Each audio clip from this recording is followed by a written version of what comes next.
Hello, नमस्कार। आपके स्वास्थ्य में मैं आज हेल्थ टिप्स में बतला रहा हूँ आपका स्वास्थ्य। मैं इंद्रजीत नारायण सिंह, एमएससी एंथ्रोपोलॉजी मानव शास्त्र एंड डायोटिशियन।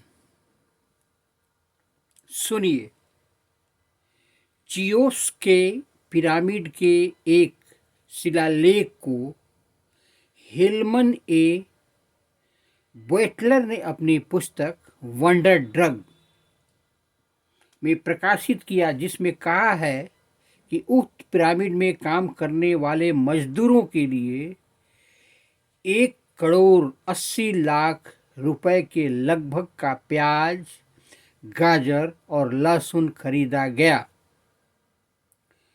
अपनी उसी ग्रंथ में इस आलेखन पर अपना मत प्रकट करते हुए उन्होंने लिखा है, इस लिखने के महत्व को आंकने के लिए यह आवश्यक है कि आप जान लें कि प्याज, गाजर और लहसुन का उल्लेख यहाँ साधारण सब्जी के रूप में नहीं हुआ है, बल्कि उनकी अद्भुत शक्ति संपन्नता के द्योतक के रूप में हुआ है।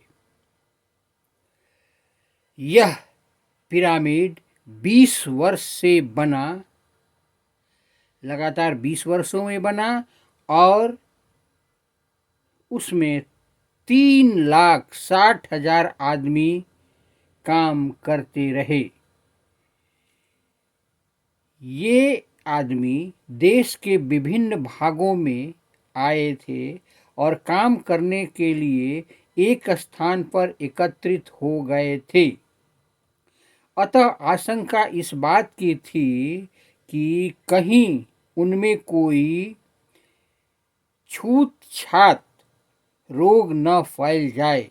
यह प्याज, गाजर और लहसुन रोगों के रोकथाम के लिए, मजदूरों को स्वस्थ रखने के लिए दवा थे। उस काल में भी मिस्र के लोग इन सब्जियों के उपचारक गुण से परिचित थे। यूनानी विद्वान हेरोडोटसन ने लिखा है कि 252 मन सोने अर्थात 9 टन की प्याज पिरामिड बनाने वाले मजदूरों के लिए खरीदी गई थी। प्याज का उल्लेख करते हुए जॉन हार्वे किलाग्ने ने अपनी पुस्तक द न्यू डायटेटिस्ट में लिखा है कि उसकी 70 से अधिक किस्में होती हैं। उसमें एक विचित्र महक आती है। इसका कारण यह है कि इसमें जो तेल का अंश है उसमें एलाइड सल्किड मिला है। प्याज में एक तरह की शक्कर भी होती है। अपनी पुस्तक natural foods, their preparation and use में डियाना तथा पार्सेल वीवर ने प्याज के तत्वों का विवरण करते हुए लिखा है कि इसमें काफ़ी मात्रा में विटामिन ए, बी और सी है तथा पोटेशियम, कैल्शियम, लोहा, सिलिकॉन तथा फास्फोरस, सरीखे खनिज पदार्थ, मिनरल्स भी हैं। यदि इसे औसतन मात्रा में खाया जाए तो यह बड़े अच्छे रूप से पोषक खाद्य का काम करेंगे। पर यदि इसकी अच्छाइयों को सुन तथा पढ़कर अधिक मात्रा में खा जाए तो बेचैनी बढ़ जाएगी। फ्रांस में प्याज खाने की प्रथा अत्यधिक है। उनको पानी में उबालकर उसका सूप वहाँ पीने का सर्वत्र मिल जाएगा। वहाँ प्याज का सूप बनाया जाता है। द न्यू फिजिकल कल्चर में फ्रैंक एलिस बेवाउट नामक सज्जन ने लिखा है कि रूस में प्याज की उपयोगिता के संबंध में जो जांच हुई उससे ज्ञात होता है कि प्याज अद्भुत रूप से कीटाणुनाशक है।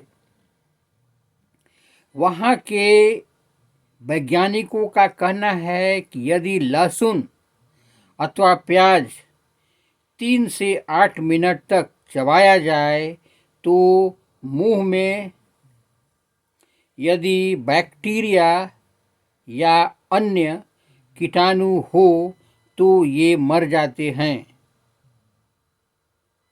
पर प्याज में ऐसा कौन सा पदार्थ है जो इतना कीटाणुनाशक है, यह बात अभी तक अज्ञात है।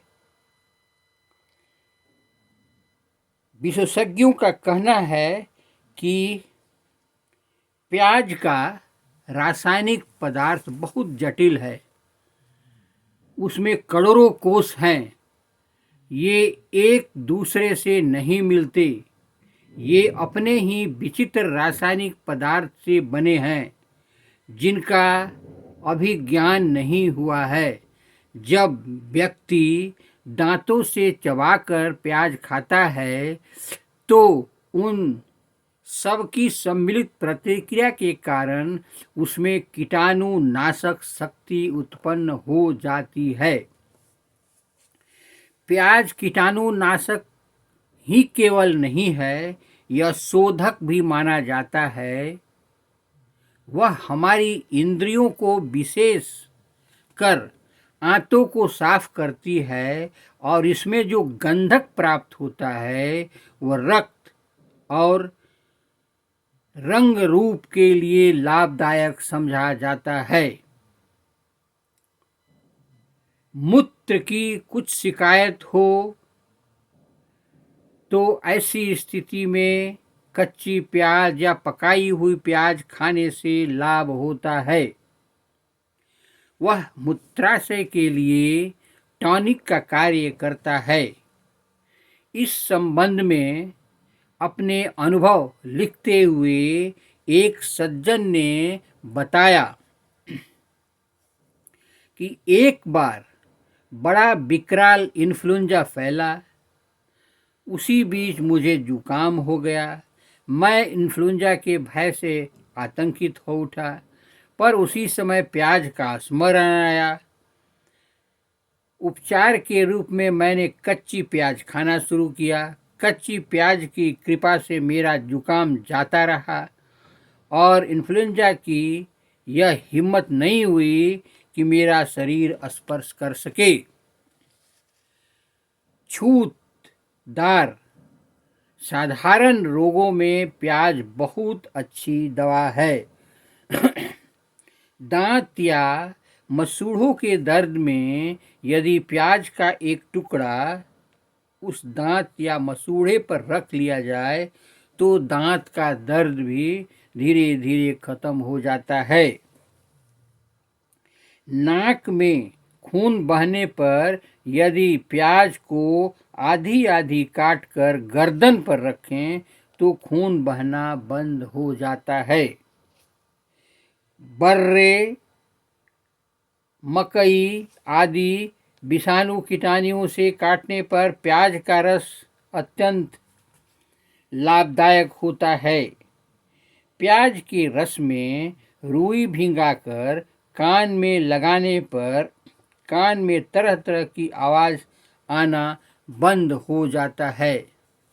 आप मेरे चैनल को लाइक करें, सब्सक्राइब करें, बेल आइकन दबाएं। धन्यवाद, नमस्कार।